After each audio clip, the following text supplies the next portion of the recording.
¿Están viendo la presentación, chicos?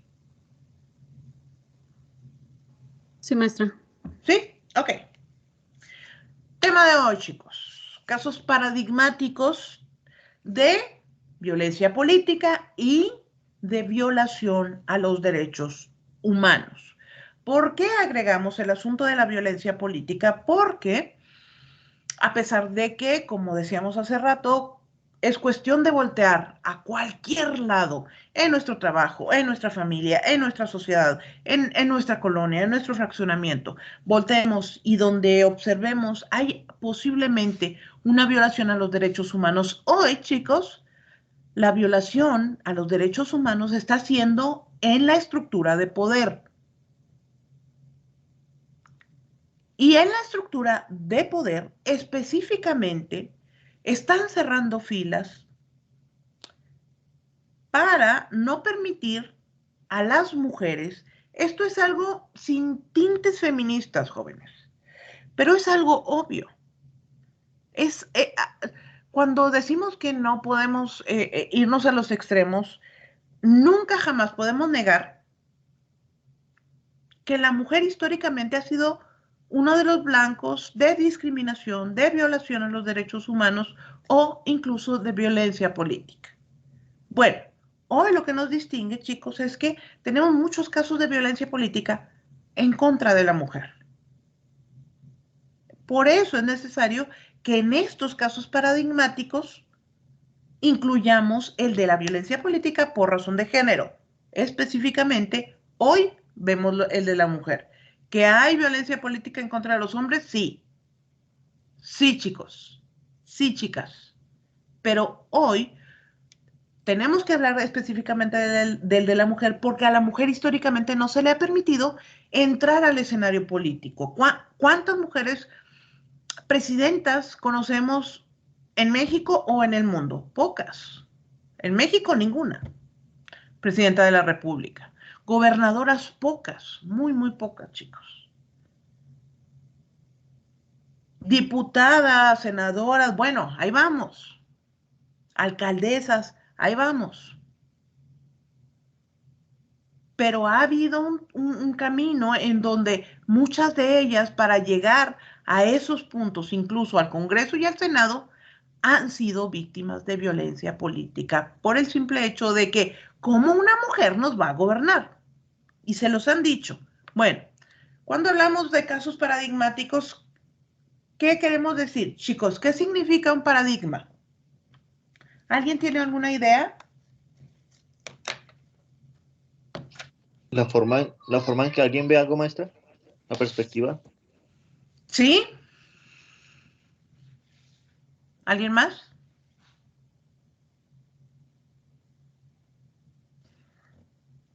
Un paradigma, jóvenes, es una idea conceptualizada de algo, pero basada en ciencia, en costumbre, en ideología, en algo muy fuerte, que sola y únicamente lo destruye otro paradigma que está más fortificado, que tiene más bases que el que va a derrumbar. Ejemplo, la Tierra es plana, ¿no? Durante hace cientos de años creíamos que la Tierra era plana. Y conforme la tecnología de ese tiempo y conforme el conocimiento de ese tiempo y conforme las mentes brillantes de ese tiempo, bueno, definimos que la Tierra era plana. Avanzó la sociedad, avanzó la tecnología, la incipiente tecnología, avanzó la ciencia, avanzó los trabajos de investigación y empezamos a dudar que la Tierra fuera plana. Y entonces se configuró todo un sistema de bases para definir que la Tierra no es plana. Y entonces tumbamos el paradigma de que la Tierra era plana y pusimos o establecimos el paradigma de que la Tierra es circular o es elíptica o es lo que sea. ¿Sí? Eso es un paradigma. Algo que creemos que está fuertemente basado. Ahora, no siempre es cierto. ¿no? Como en este caso, la Tierra no lo era, pero en base al conocimiento que teníamos en ese tiempo, bueno, lo hicimos fuerte. Llegó otro paradigma y rompimos paradigmas. Eso es cuando decimos que algo rompe un paradigma, algo que está tan arraigado que tenemos que comprobarlo de manera muy, muy sostenida. Bueno, decía Desmond Tutu, quien ha sido uno de los activistas sudafricanos de los derechos civiles más importantes. De hecho, fue uno de los primeros de los presidentes de Amnistía Internacional, de este grupo o de esta asociación de las más importantes a la par de la Organización de las Naciones Unidas. Decía, para las personas oprimidas es importantísimo, jóvenes, saber que no están solas. Nunca dejen que nadie les diga que lo que ustedes hacen es insignificante. Lo decía uno de ustedes, lo decía Pedro hace ratito. Ayer, cuando se filmaron esas películas, o en la época que se filmaron, o en la época que hacían alusión, son los mismos motivos que hoy vemos. Son las mismas violaciones que hoy vemos constantemente.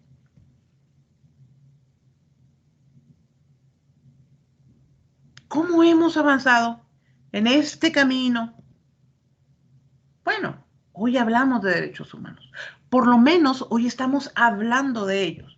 Hoy tenemos escuelas, hoy tenemos organismos internacionales, hoy obligamos a los gobiernos. Hoy nos peleamos incluso con el Estado, con el municipio, con el gobierno federal, con el ejército, con las policías. ¿Qué es lo que podemos hacer nosotros? Por lo menos, chicos, decirle a las personas oprimidas que no están solas.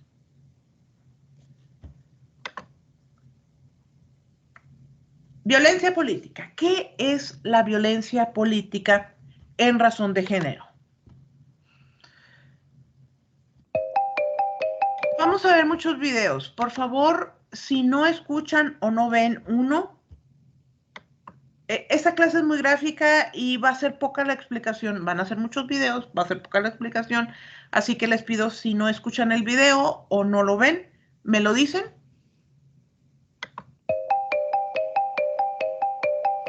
Hay 2 cuentas mías falsas en internet. Pues ahí te la pongo. Más que una no dice tantas tonterías. Subieron una foto en un evento público, inventaron una serie de cosas que lo bueno es que con la persona que ahí está salió igual a desmentir.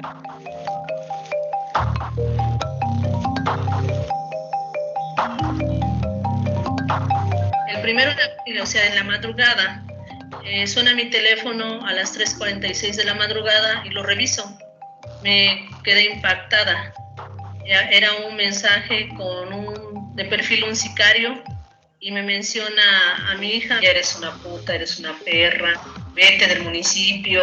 Claro, odio hacia la mujer. Me dicen que si no me voy del municipio van a levantar a mi hija, van a subir fotografías de ella a la red de pornografía y la van a matar si yo al otro día no me voy.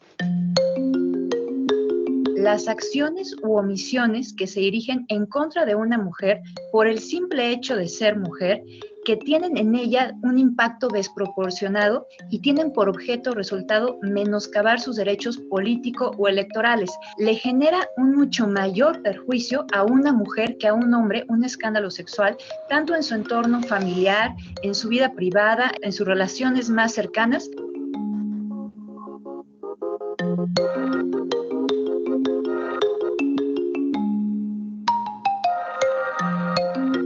No sabemos qué hunden sus amenazas, si son verídicas o únicamente es para hacernos vulnerables o hacerme vulnerable en mi situación de mujer y que me retire yo de esta campaña. Yo he sabido de otras amenazas que le han hecho a los candidatos hombres y no es de esa manera. Las personas se cubren tras el anonimato de las redes sociales, del internet, y entonces nosotros no podemos iniciar un procedimiento si no tenemos claro quién es el presunto responsable de esa conducta.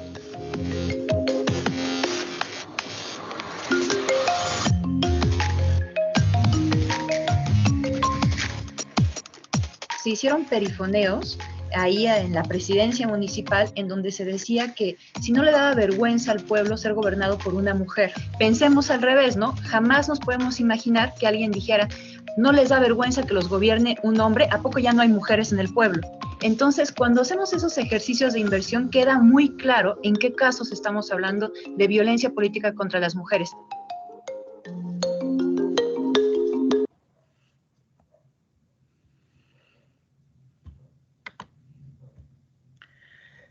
Ese es el concepto básico de violencia política por razón de género si hablamos de las mujeres.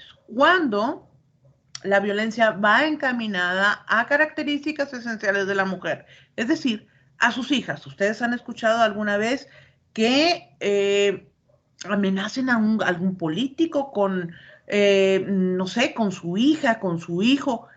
En este sentido, sobre todo sacar fotografías de red de pornografía o de... No, ¿por qué? Porque esos temas a las mujeres nos simbran. No es lo mismo que suban la fotografía de una mujer desnuda a que suban la fotografía de un hombre desnudo. ¿Sí me explico? Cuando son características propias de la mujer, cuando nos amenazan en la maternidad, que es propia de la mujer, maternidad, ok, también hay paternidad, pero cuando tocan temas sensibles de la mujer, cuando te dicen o cuando te dicen es que no puede ser este pueblo por su uso y costumbre, no puede ser gobernado por una mujer. Cuando usan ese tipo de diferencias entre un hombre y una mujer, estamos hablando de violencia política por razón de género en el caso de las mujeres. ¿Y por qué? ¿Por qué es tan recurrente la violencia política o por qué está siendo tan recurrente, chicos, la violencia política por razón de género, sobre todo en las mujeres, para las mujeres? La violencia contra las mujeres siempre viene de una relación, digamos, de subordinación de la mujer contra, claro, a los hombres, ¿no? Digamos, la idea es muy sencilla, o sea, no es una idea, ¿no?, que no podamos entender fácilmente, ¿no? Entonces, digamos, en la medida en que esta relación pues se da en todos los espacios, porque en todos los espacios hay hombres y mujeres, pues cuando decimos esta relación se da en el espacio de la política, pues las consecuencias son sobre los derechos políticos de las mujeres, ¿no? Siempre que pues la acción violenta busque afectar estos derechos políticos de las mujeres. Cualquier acción, conducta o omisión basada en su género, ¿no? El elemento de género, por supuesto, tiene que estar, que cause daño o sufrimiento físico, sexual, psicológico o económico a una mujer o a varias mujeres, porque habíamos visto que la violencia política contra las mujeres también se ejerce digamos, de modo grupal. Y aquí viene la clave, digamos, que tenga por objeto o por resultado menoscabar o anular el reconocimiento, goce o ejercicio de sus derechos políticos. El derecho a votar y a ser elegida, el derecho a participar en condiciones de igualdad en todas las funciones públicas y el derecho también a participar en condiciones de igualdad en todo tipo de espacios de la vida pública, ¿no? Y esto incluye partidos políticos, sindicatos y toda una serie de esferas que normalmente no contemplamos porque, digamos, tenemos en la cabeza más bien los derechos político-electorales. Ha ido un aumento a la implementación de las medidas como las cuotas o la paridad, es decir, de aquellas medidas de acción afirmativa que han ido incrementando el número de mujeres en la política, ¿no? Y esto ha hecho pues, que digamos, el choque en la disputa por el poder aparezca este tipo de violencia. Las manifestaciones son muy variadas, desde amenazas e intimidaciones a mujeres y a sus familias que tengan por objeto, por resultado, menoscabar los derechos políticos, acciones que restrinjan o anulen el derecho al voto libre, acciones que amenazan o agredan a las mujeres defensoras de los derechos humanos de las mujeres, a dañar en cualquier forma elementos de la campaña electoral, a restringir los derechos políticos de las mujeres con base a la aplicación de tradiciones, costumbres o sistemas jurídicos internos inconsistentes con los derechos humanos ya establecidos, acciones que divulguen imágenes, mensajes o revelen información de las mujeres durante la campaña, por ejemplo, ¿no? Que esto lo hemos visto mucho en México y en otros países de la región. Ojo, la violencia política en contra de las mujeres, chicos, no siempre y no necesariamente es ejercida por hombres, es ejercida por un grupo de poder que está peleando espacios específicamente para hombres. Grupo de poder contra el crecimiento de la participación de la mujer en la política. Por eso no tenemos gobernadoras muy pocas, por eso no tenemos pocas presidentas de países, lideresas, por eso, porque existe un grupo que casi siempre está encabezado por la cuestión económica. Bueno, hay dos casos, bueno, hay muchos, hay montones de casos que han marcado un paradigma en cuestión de violaciones a los derechos humanos. ¿Qué queremos decir cuando decimos que marcan un paradigma? Es que están tan increíbles, están tan... eh,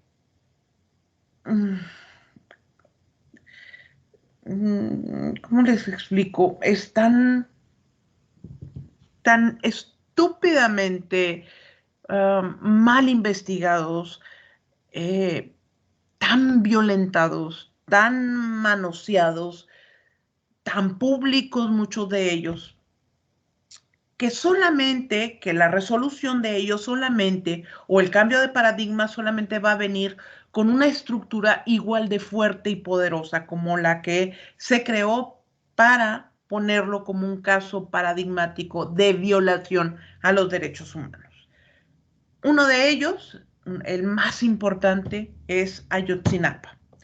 Ayotzinapa, jóvenes, lo vamos a ver, se ha vuelto a retomar el tema porque el actual gobierno federal hace algunas semanas habla de la creación de una comisión para investigar un caso que lleva 8 años, jóvenes, entre versiones estúpidas de gobiernos estúpidos y de altas violaciones a los derechos humanos de 43 estudiantes en Ayotzinapa y obviamente de cientos de familias que están relacionados con estos casos. Este, chicos, es un caso que a nivel internacional nos tiene señalados. Si hablan de México en cuestión de violación a los derechos humanos, recuerdan inmediatamente a Ayotzinapa porque ha sido de los más importantes. Este y el de las desapariciones, ya sea de mujeres, que a nosotros nos pega directamente, o de hombres.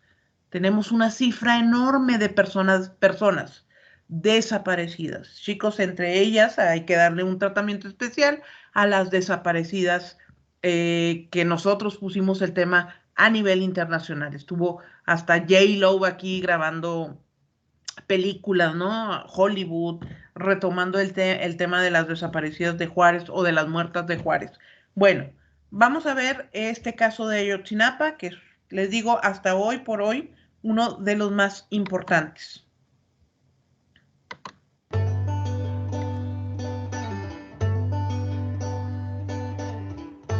El caso Ayotzinapa es uno de los mayores escándalos de derechos humanos de la historia reciente de México. En él se dan la mano la corrupción, el narcotráfico y la impunidad. Hablamos de la desaparición de 43 jóvenes que estudiaban para ser maestros en una escuela rural del estado de Guerrero. Sucedió el 26 de septiembre de 2014 y desde entonces marcó a la sociedad mexicana, no solo por lo que ocurrió aquella violenta noche, sino por todo lo que siguió en las semanas, meses y años después. Hoy, todavía sin resolver, sigue causando indignación dentro y fuera del país. En este video te damos algunas claves para entenderlo a través de 4 preguntas. Los 43 desaparecidos formaban parte de un grupo más grande de hombres de 17 a 25 años que estudiaban en la Escuela Normal Rural de Ayotzinapa. El día en que desaparecieron, decenas de compañeros habían ido a la ciudad cercana de Iguala para participar en una manifestación. Pero cuando regresaban al final del día, fueron confrontados en Iguala por la policía municipal, que abrió fuego en un ataque coordinado contra varios de los 5 autobuses en los que viajaban.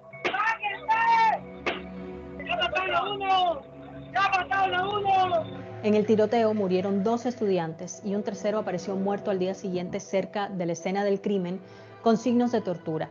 La policía municipal también detuvo esa noche a decenas de estudiantes. Algunos fueron liberados después, pero de un grupo de 43 jóvenes no se volvió a saber nada más.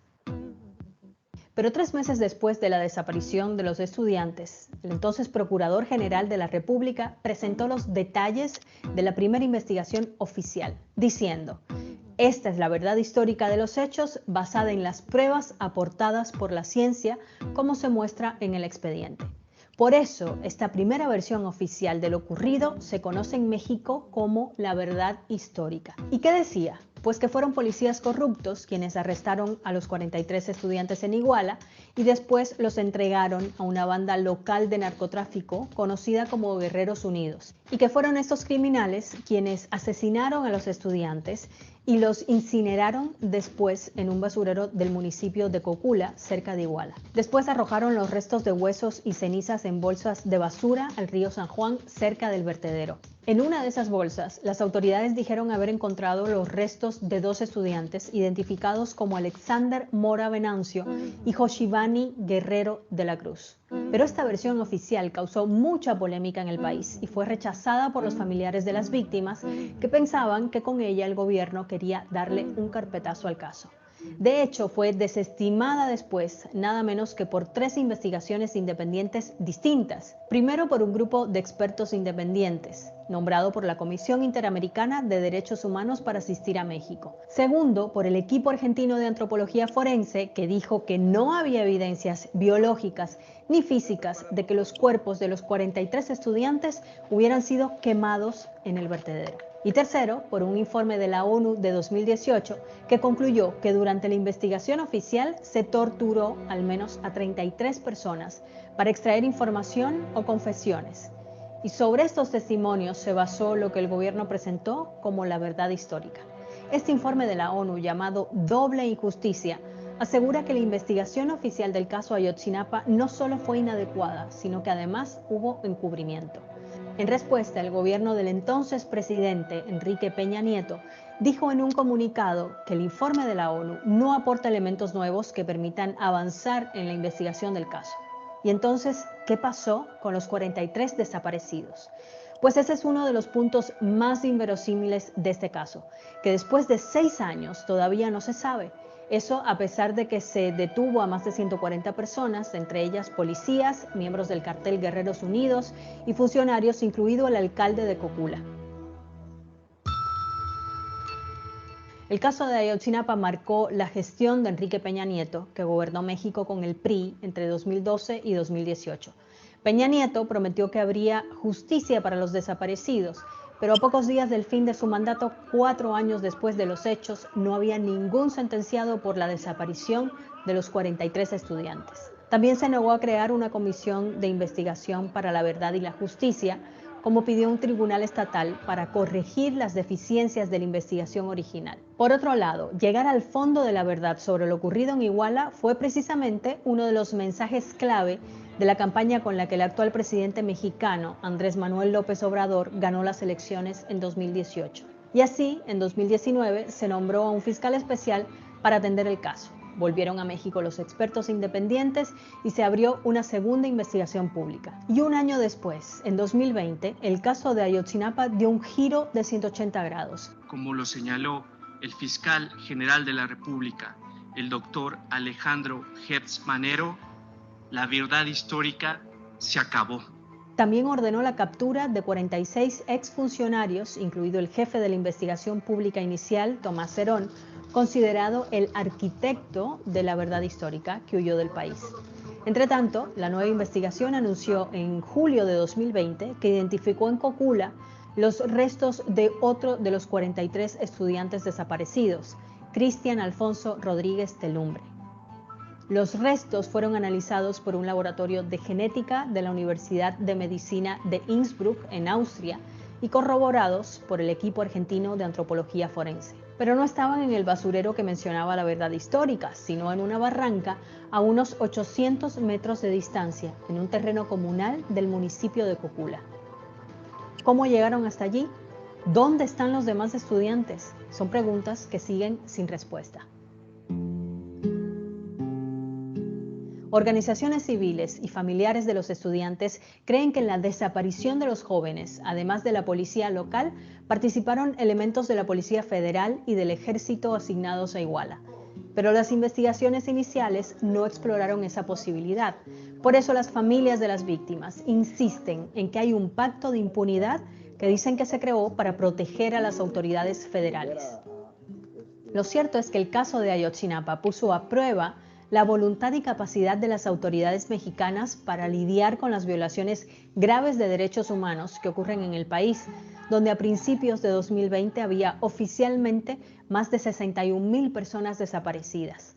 En palabras de un delegado de la ONU, Ayotzinapa es un microcosmos de problemas crónicos que subyacen a la violencia que recorre México. No nada más son los 43 normalistas, somos miles de víctimas en el país. Frente a tantos otros casos sin resolver, los 43 estudiantes de Ayotzinapa se convirtieron en un símbolo en la historia moderna de México, mientras las familias de las víctimas siguen exigiendo su derecho a la verdad y a la justicia.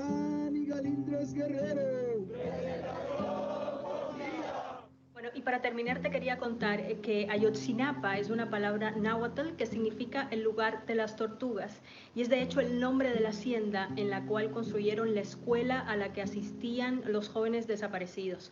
Por eso la tortuga se terminó convirtiendo en un símbolo de este caso. Gracias por llegar hasta aquí. Déjanos acá abajo tus comentarios. Y el caso de las desapariciones es otro caso de las más importantes en donde nos conocen en el mundo por esta violación a los derechos humanos, en donde además, jóvenes, existe una participación enorme de quienes nos deberían de cuidar, ¿no? De los gobiernos, de este grupo al que le cedimos nuestra autoridad a cambio de seguridad, justicia, bienestar, etcétera, ¿no? Está el caso de las hermanas González Pérez. Chicos, este es el primer caso en México, es icónico porque es el primer caso que se registra en la historia del gobierno federal de México en donde se ofrece una disculpa a las víctimas de violaciones a sus derechos humanos. El segundo caso es precisamente el memorial que se logra construir en el campo algodonero aquí en Ciudad Juárez. En este caso es el segundo que se da en la República Mexicana en donde un gobierno ofrece una disculpa pública a las víctimas de violación a los derechos humanos. Les voy a leer rapidito este caso porque es una historia de 30 años, chicos. Y se los voy a leer rapidito porque existe una, un grande trayecto, ¿no? A lo largo de estos 30 años en donde se les pudo hacer de alguna manera un inicio de una justicia al caso de las hermanas González Pérez. El 4 de junio del 94, las hermanas González Pérez, mujeres indígenas tetzales, fueron detenidas ilegal y arbitrariamente en el retén militar localizado en el camino que va rumbo al ejido de Jalisco, en el municipio de Altamirano, Chiapas. Su detención fue llevada a cabo en el contexto del levantamiento encabezado por el Ejército Zapatista de Liberación Nacional. Al momento de los hechos, ninguna de ellas, fíjense, ninguna de ellas habla español. Y Celia era una adolescente de 16 años. La detención se lleva a cabo por elementos de la Secretaría de la Defensa Nacional, de Sedena, del Ejército, de nuestro Ejército, con el objeto de interrogarlas para obtener información relacionada con las actividades del Ejército de Liberación Zapatista, bueno, el Ejército Zapatista de Liberación Nacional, además de ser acusadas de pertenecer a dicho movimiento. Las hermanas González Pérez y su madre fueron un motín de guerra. Chicos, fueron privadas de su libertad, fueron golpeadas, torturadas sexualmente en reiteradas ocasiones. Se dice que durante 2 o 3 días, grupos de soldados, chicos, entraban celda por celda para violentarlas sexualmente durante 2 días, día y noche. Día y noche. Después de estos hechos se les amenazó indicándoles que si denunciaban lo ocurrido las volverían a detener para recluirlas en el penal del Cerro Hueco. A pesar del temor latente que tenían y las dificultades para colocar su denuncia porque no hablaban español, porque incluso no tenían, una de ellas era casi una niña, las otras no hablaban con gran fluidez, incluso en su lengua natal. El 30 de junio del 94 presentaron la denuncia ante el Ministerio Público Federal, la cual fue robustecida con un examen médico ginecológico en el que quedaron certificadas las huellas de la violación sexual. Chicos, los detalles de aquel resultado era impresionante. La violencia con la que fueron violentadas sexualmente estas mujeres fue inhumana, jóvenes. Esta información fue ratificada por ellas mismas y por los exámenes. No les voy a hacer el cuento largo. El Ejército, la Procuraduría General de Justicia de Gobierno Federal le pasa la investigación al Ejército. Yo no sé si ustedes saben que el Ejército es un mando aparte, es decir, ellos ejercen justicia, ellos tienen sus tribunales, ellos tienen sus jueces. Existe la autoridad para ellos castigar o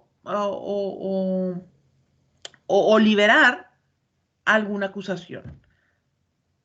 El 95%, chicos, de las denuncias que son presentadas contra militares son evaluadas por el mismo Consejo de Militares y obviamente se les da su liberación.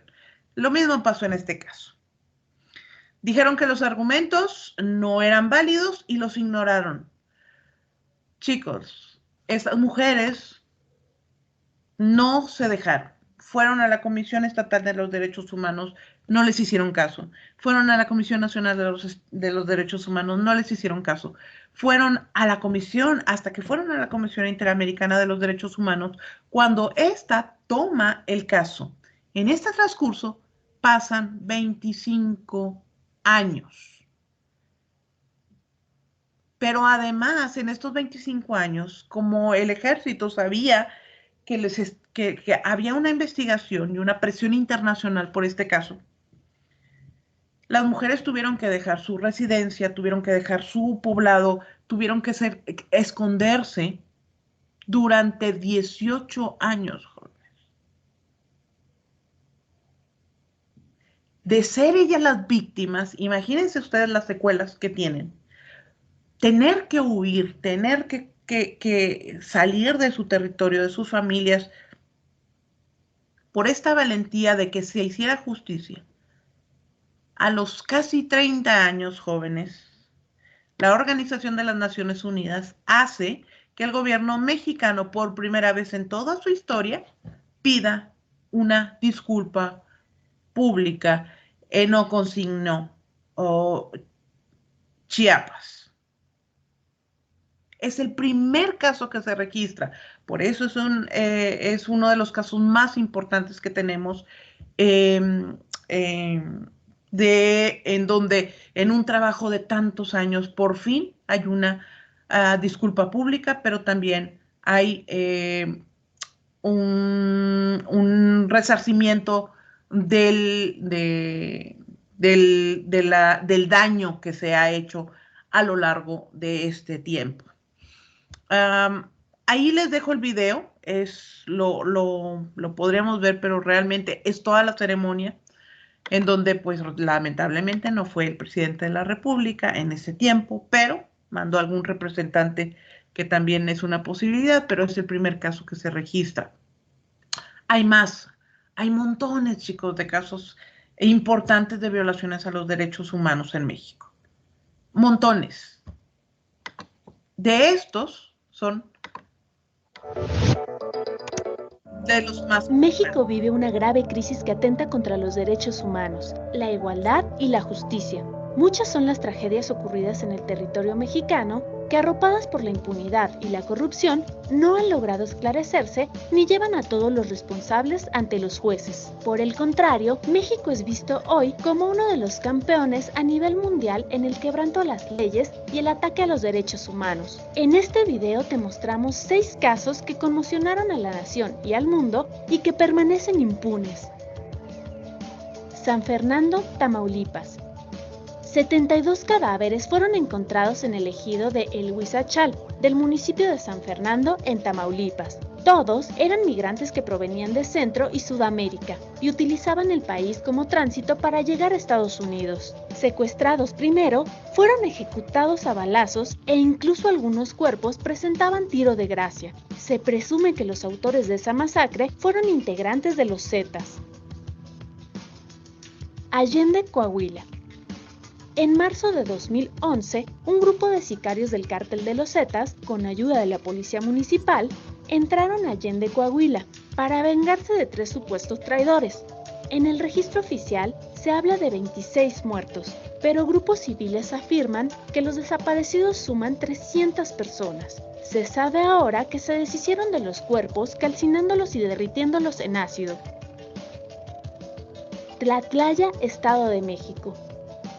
En una bodega de Tlatlaya fueron encontrados los cadáveres de 22 personas. Los gobiernos estatal y federal manejaron la versión de que se trataba de presuntos criminales que habían muerto durante un enfrentamiento con elementos del ejército.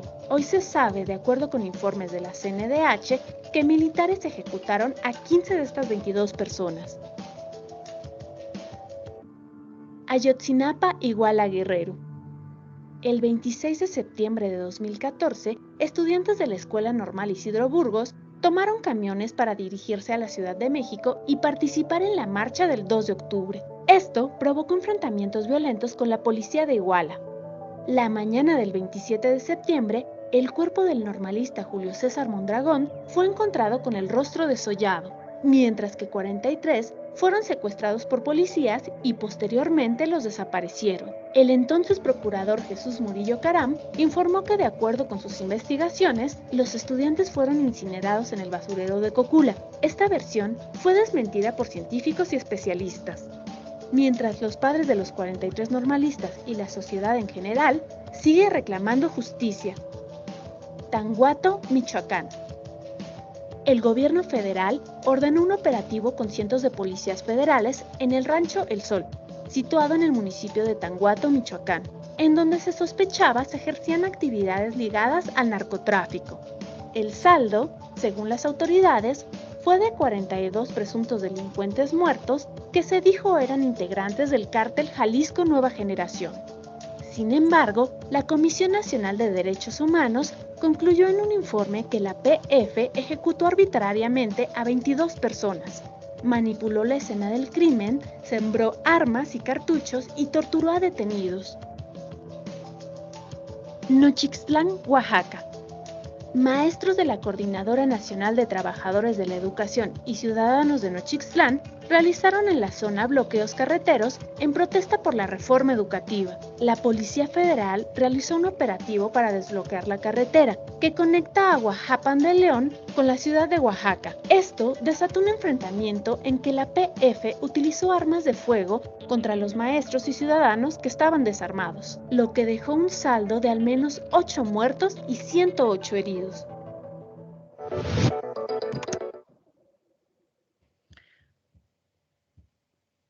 montones, chicos. Muchas violaciones a los derechos humanos.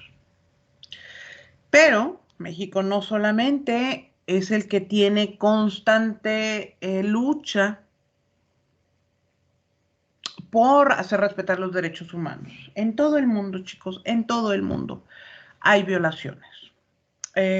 Estados Unidos, con su pretexto de instaurar la paz en todo el mundo, de ser la policía del mundo, ha hecho cuestiones como, o ha creado, ¿no?, lugares como Guantánamo, como el bloqueo a Cuba, como las miles de guerras en donde ha participado. Si quieren observar ese material, cada vez que ustedes vean algún título con alguna línea abajo, es porque hay un video ahí. No se los voy a poner en este momento porque sí estamos cortitos de tiempo. Y nos damos en el material también una vuelta por las violaciones de los derechos humanos que ha habido en Chile, por ejemplo, en el 2019, en Venezuela, que es uno de los países que más han expuesto las violaciones a los derechos humanos, tanto del gobierno, ¿no?, desde dejarlo sin incluso la información, ¿no? En Venezuela, no sé si ustedes saben, no existen los medios de comunicación de una manera libre. Existe una estación de radio, una estación de televisión que es oficial, que únicamente lo controla el gobierno. Entonces, desde coartar la libertad de información hasta miles de afectaciones y violaciones a los derechos humanos. Y, por supuesto, Estados Unidos, que es el rey de las violaciones y además es de los países que menos tratados han sostenido para dar un seguimiento, protección e implementar programas que vayan a favor de los derechos humanos en su país. Todos y en cada uno de ellos hay un video. Aquí hay más a nivel mundial. Si los quieren ver, obviamente ahí los van a encontrar. Y me quiero saltar, chicos, a este punto, en donde ustedes dirán, bueno, maestra, ya nos mostró todos los casos de violaciones a los derechos humanos. Ya vimos películas, ya vimos material, ya vimos videos. El panorama está sumamente negro, ¿no? Ni para dónde hacerse, ni para dónde ir. Entonces, ¿qué nos queda? Bueno, seguir como tal. Déjenme decirles, chicos, que dentro de todo este avance que hemos tenido en esta lucha en donde grandes defensores de los derechos humanos, derechos humanistas, han incluso algunos de ellos hasta perdido la vida.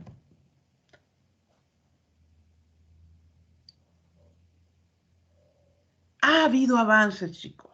Ustedes mismos lo decían. No, maestra, es que en la película Filadelfia, bueno, ya hoy podemos hablar de mayor tolerancia o de una igualdad o de que no es tan importante la sexualidad de cada quien, la preferencia, la discriminación racial. Ya estamos avanzando en esos temas. Bueno, gracias a esa generación, a esas generaciones de hace 40, 50 años, cada generación nos ha dado un avance. Sí, estamos lejos de ser la perfección, sí, estamos lejos, y más en un país como el nuestro. Y entonces yo los invito a pensar en esta pregunta. ¿Y realmente las cosas pueden cambiar? Bueno, Eufrosina dice que sí. ¿Quién es Eufrosina? Eufrosina, chicos, es una historia que a mí en lo particular me encanta. Me gusta mucho, mucho. Eufrosina es una indígena de México que debía de haber sido dada en matrimonio a los 10, a los 12 años. Déjenme les explico. En su comunidad existe todavía el uso y costumbre de que los padres entre los 10 y los 12 años, dan sus hijas a cambio de una vaca, de un pedazo de tierra, de dinero o de algo. Niñas, que hoy lo podemos ver como, bueno, es un uso y costumbre que tienen en su comunidad. Eufrosina dijo que ella no quería terminar como todas las niñas que ella había visto. Y habló con sus padres y les dijo no. A los 10 años habló con sus padres y le dijo no. Sus padres le dijeron no. Bueno, entonces mi hija se me va de la comunidad. Porque en esta comunidad el uso y la costumbre es esta, que las niñas las entregamos en matrimonios, a las adolescentes, las mujeres, las entregamos en matrimonio entre los 10 y los 12 años. Usted no quiere eso, se me va. Imagínense ustedes lanzar al mundo a una niña que no hablaba español, solamente hablaba su lengua materna, pero además que no tenía familiares, que vivía en una comunidad en donde obviamente no internet, no servicios públicos, no comodidades, educación básica. Eufrosina sale, sufrió mucho en el trayecto, tuvo que vender dulces, pero, chicos, el carácter que le hizo decirle a sus papás no, la llevó a terminar una carrera. Ella dice que quería ser doctora, pero económicamente no le daba, entonces se graduó como contadora. Y no solo esto, chicos, su carácter, su decisión, su convicción la llevó a participar en la política de su municipio, no solamente de su comunidad, sino de su municipio. Y decide participar en las elecciones. ¿Qué creen ustedes? Gana las elecciones con un margen arrasador. Creo que son de las votaciones y las elecciones más altas que ha tenido el municipio donde ella vivía. Ganó. Pero, como el uso y costumbre marcaba de esas comunidades que una mujer no puede participar en política o no puede tener un puesto político, le quitaron la posibilidad, una vez ganado por democracia. Porque además la Constitución mexicana, chicos, le da la potestad a las comunidades que tenga una autonomía de su uso y costumbre. Los usos y costumbres incluso estaban por encima de la Constitución mexicana de los Estados Unidos mexicanos, de México. Ella lleva este asunto ante el Congreso y luego lo lleva ante el Senado y le dicen, la ley dice que está por encima los usos y costumbres de las comunidades indígenas. ¿Qué creen que hace? Lo más lógico es que hubiera dicho, ¿saben qué?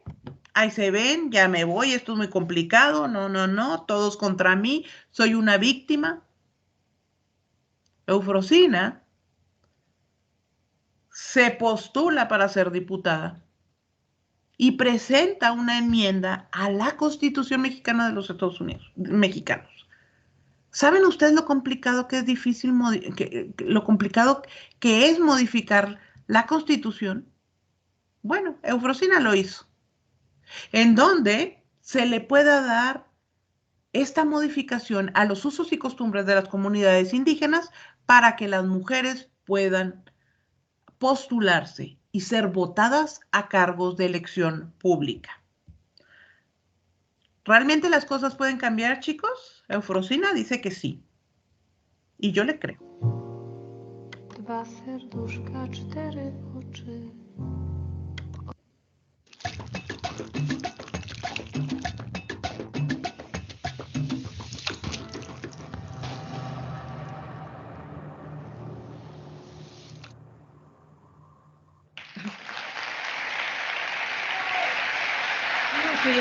de piste de de Nayere, ne len narete ranje. Buenos días a todos, muchas gracias por hoy estar aquí, que nos están regalando su mañana en este espacio tan bonito. Soy hija de una mujer indígena, de un hombre indígena, que la vida y las circunstancias le negaron la oportunidad de ir a la escuela. Mis papás no saben leer, no saben escribir. Mi madre tuvo 10 hijos. A la más grande mi papá la entregó en matrimonio a los 12 años, a los 13 años, pues ya era mamá. A los 31 años, mi hermana Claudia ya tenía 9 hijos. Pero tampoco no responsabilizo a esa mujer y a ese hombre, porque en ese entonces creían que era lo correcto. Yo vengo de una comunidad que se llama Quiegolán, de los 570 municipios que tiene mi estado. Soy indígena, mi lengua materna es el zapoteco. Yo tuve que arrebatar esta lengua que hoy me comunico con ustedes para poder entender cuáles son mis derechos y cuáles son mis obligaciones. Y para eso tuve que huir de ese entorno, con todo el dolor de mi corazón. Ese día, hace más de 25 años, mi corazón se dividió en dos. Uno se quedó allá, en la montaña, a 7 horas de la capital de mi estado, donde está mi historia, mi esencia, mi raíz, mi lengua, mi vestimenta. Y la otra está conmigo, para poder entender primero por qué mis ojos no entendían o por qué no me gustaba lo que yo veía, por qué mi madre era la primera en levantarse y era la última en dormirse. ¿Por qué tenía yo que levantarme con ella?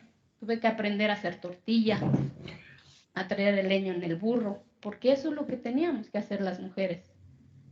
Y yo no quise eso. Y para eso, cuando yo salí de mi tierra, pues no había luz, no había carretera. Yo me dormía en piso de tierra. Si me hubieran dicho que dormir en cama estaba más chingón, pues yo lo hubiera escogido, ¿no?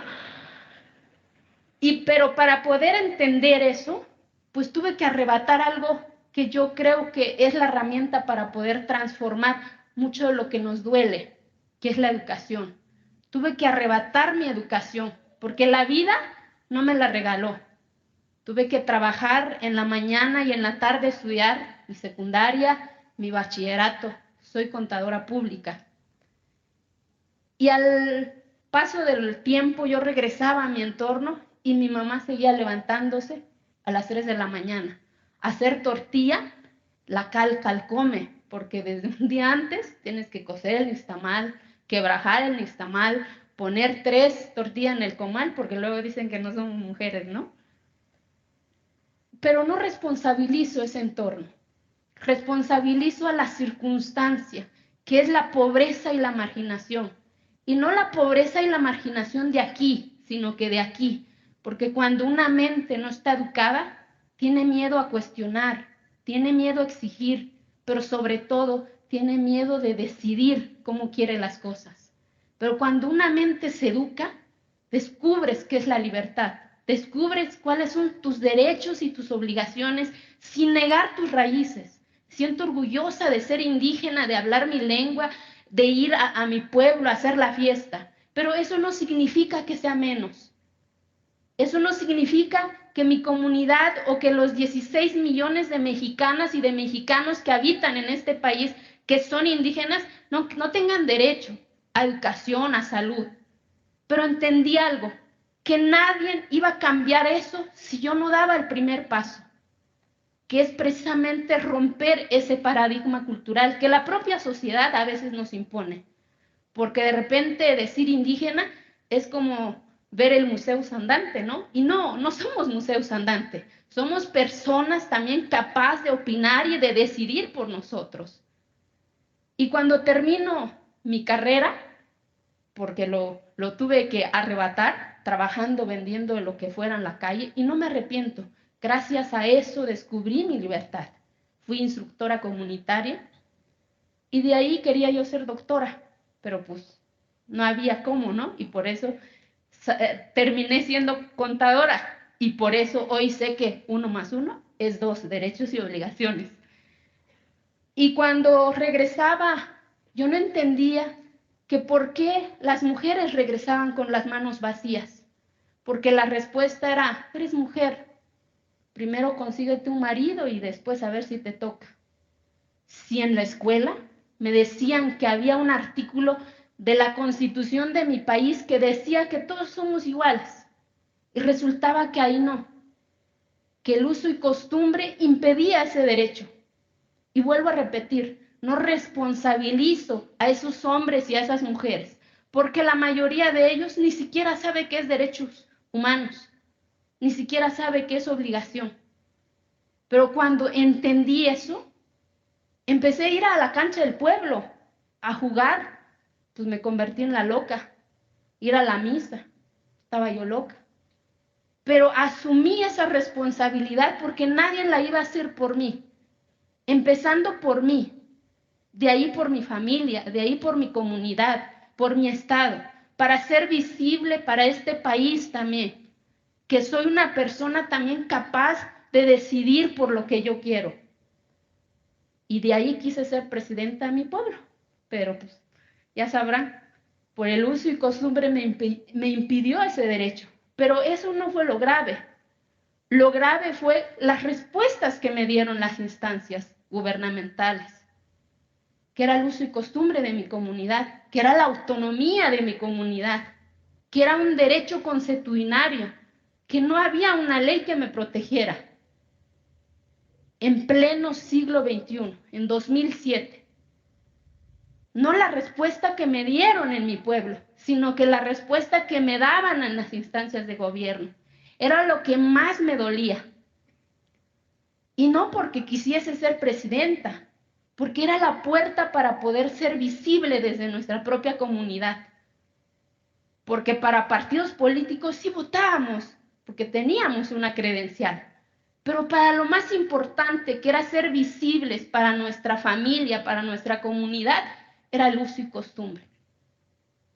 No me quedé ahí, empecé a denunciar y hoy, y gracias a eso, ingresé a la política. Hoy que tan cuestionada está la política, asumí esa responsabilidad, porque hoy pues, todos nos meten en un solo costal, ¿no? Y no, yo creo que la política tiene que servir para que la ciudadanía empiece a cambiar lo que no nos gusta, porque es un camino menos doloroso para llegar a cambiar lo que nos duele.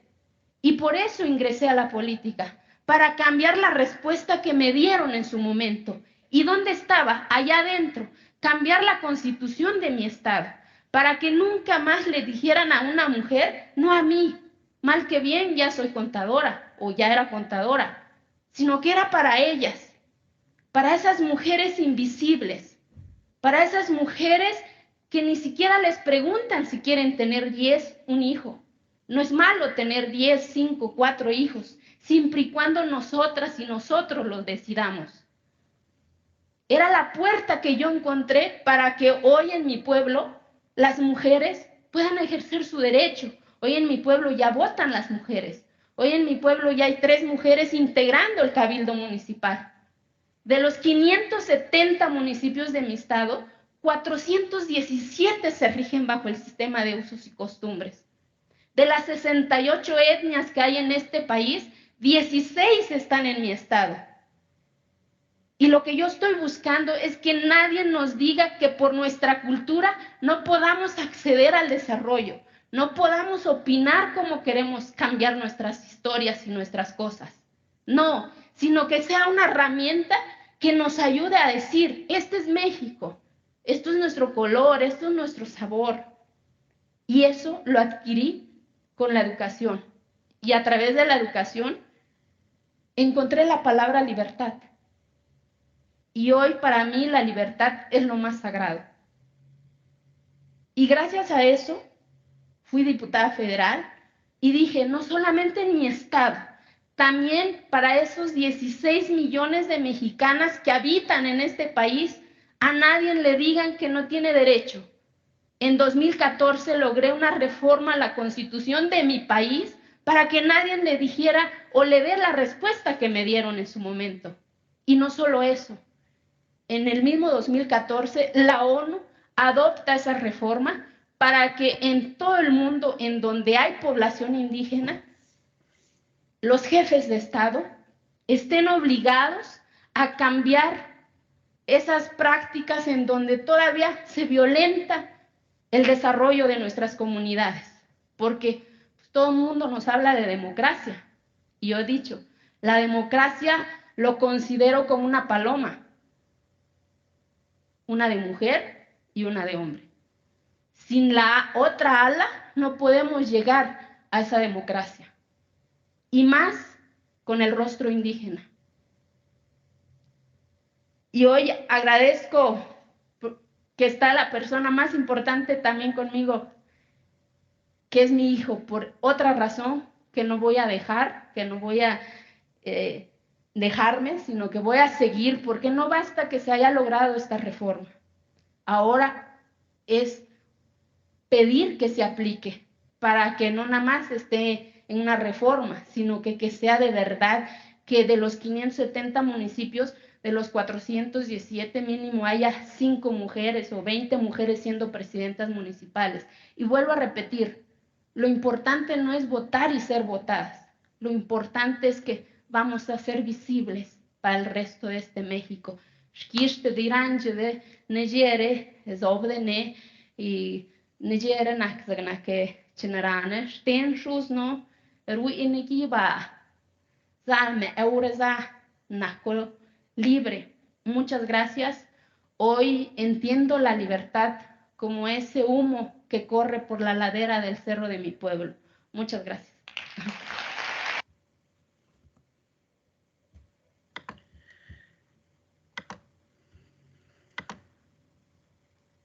¿Alguno de ustedes, chicos, tiene algún comentario? ¿Alguna pregunta?